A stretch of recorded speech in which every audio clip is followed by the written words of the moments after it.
18 centuries should turn Christian teaching on its head about the Jewish people. Here's what he says.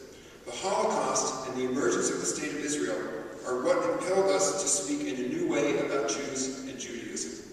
Now, for Van Buren, the Holocaust was one thing, but it was really about Israel. He goes on. What could not possibly fit into that mystical picture was the Israelis, the mystical picture of the suffering Jew, was the Israelis holding out and winning their war of independence against the combined forces of 5 national armies. You hear Leon Yours, you hear Abba Eban in the UN.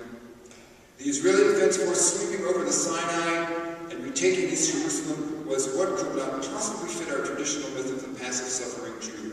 The result is that events in modern Jewish history, perhaps as staggering as any in its whole history, have begun to reorient the minds of increasing numbers of responsible Christians. Get the words of Sinai, Jerusalem. And this is the theology that's become firmly established in the mainstream. There's a fellow named John Palikowski. Some of you know who he is. He is probably the top theologian, Bible scholar in the Catholic Theological Union in Chicago. And his beat is interfaith. You will find theologians, Christian and Jewish, in almost all of the major seminaries, some of the institutions of higher learning in the United States. And interfaith is what it's about. And interfaith, I won't beat around the bush, interfaith means usually, how do we Christians get good with the Jews and stay good with the Jews? In a 2009 article in Cross Currents called, I forget exactly the name of it, The Land of Israel and Christian Theology, he wrote that the Vatican's 1993 recognition of the State of Israel was the last nail in the coffin of wandering displacement theology. Pay attention to what he's saying here. The Vatican's recognition of the State of Israel fixes Christian theology, clears us up with the Jews. He's a theologian, but I'm telling you, this is not good theology. But there's more. He goes on. He goes on to repudiate Christianity's spiritualization of the land. We've gone too far, he said. When we take the earthly Jerusalem of the Old Testament and turn it into a spiritual Jerusalem, we have taken it for ourselves, for Christians, taking it away from the Jews. It's their inheritance. It's denying Jewish claims. Spiritualizing the land is denying Jewish claims. I find this astonishing. I mean, in the original Christian visioning, and this was what was revolutionary in Christianity, Jerusalem itself became the symbol of a new world order in which God's love was available to all humankind. The Christian vision clarified this, took it where it needed to go. But now, he was saying that the Christian spiritualization of the land was a betrayal of the Jewish people and of God's covenant with the Jewish people. It deprived us of our birthright. I mean, the whole point of spiritualizing the land was to deconstruct that. You're not allowed to say that. It's politically incorrect. It's supersessionism. That was the point. In the Gospel of Mark and in Matthew, Jesus stands before the temple after his entry into Jerusalem and says, "Not one stone will be left upon another." He was saying, this order, this priestly, monarchical order that works for Rome is coming down. And then in John, so to make sure everybody gets the theology right, remember, he says, "Tear this down. In the 3 days, I will build it up again." I have a bishop friend who said, "Well, he's talking about the resurrection." I said, "Yeah, but let's push this a little further." The disciples, of course, are clueless. Said, "Well, Jesus, Master, how can that? It took us 46 years to build this, right?" And then the narrator says, again, to make sure that, like we're 6 years old, we get the theology, he was speaking of the temple of his body. Body of Christ, one humanity united in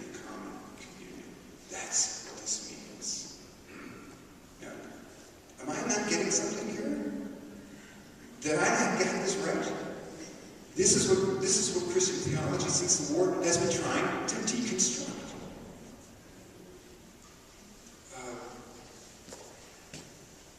We have to be very concerned about this.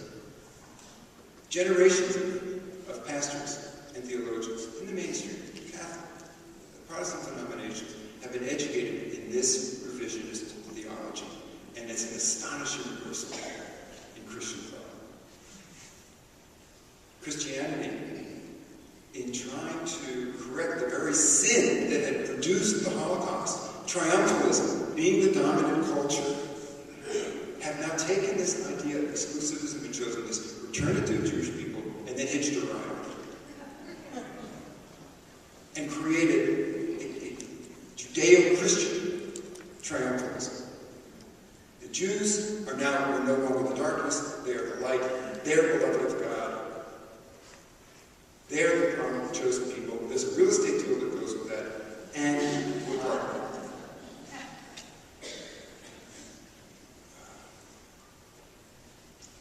I mean, what I would say to you is, the Nazi Holocaust wasn't the truth for Christians, but you took the easy way out. The guilt offering does not make it. With apologies to Dietrich Bonhoeffer, this is cheap penitence.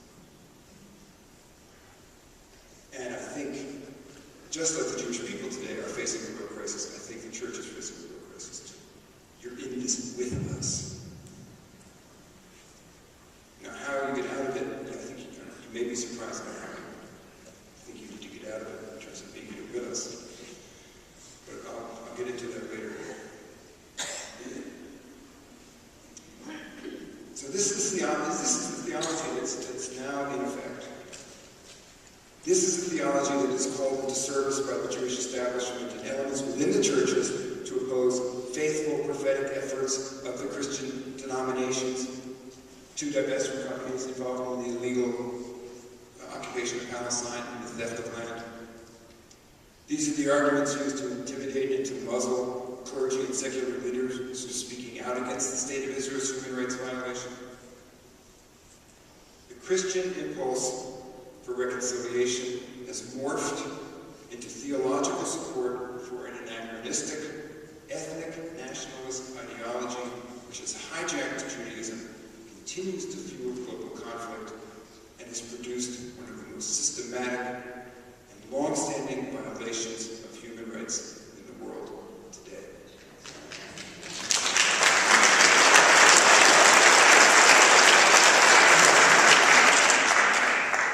I have it in bold. I was going to say it again, but I don't have to. Post-World War II produced a broad and deep confessional moment, and it has resulted in the interfaith industry. That's with apologies to Martin Finkelstein. The interfaith industry that exists today. Christian-Jewish dialogue was originally undertaken to break down age-old barriers of fear and mistrust between the two communities. But today it follows clear rules that serve to insulate Christians from any perception of anti-Jewish feeling, any perception that they might be expressing anti-Jewish feeling, and to protect the Jewish community from any possible challenge to unqualified support for the state of Israel or the validity of the Zionist project itself. These rules are playing out in the pews, in the seminaries, in the academy, in interfaith relations on the highest levels, and they are rendered more powerful by never being acknowledged. They're implicit. There are two rules. One, sensitivity to the, quote, Jewish perspective and the Jewish self-perception as defined for all Jews by some Jews is paramount. Trumps everything. You don't say anything that could offend Jews or our assumptions. Again, defined by something. The second is the superior right of the Jews to the land is not to be challenged. You can nibble around at the edges of Zionism. You can talk about Palestinian human rights, but you can't challenge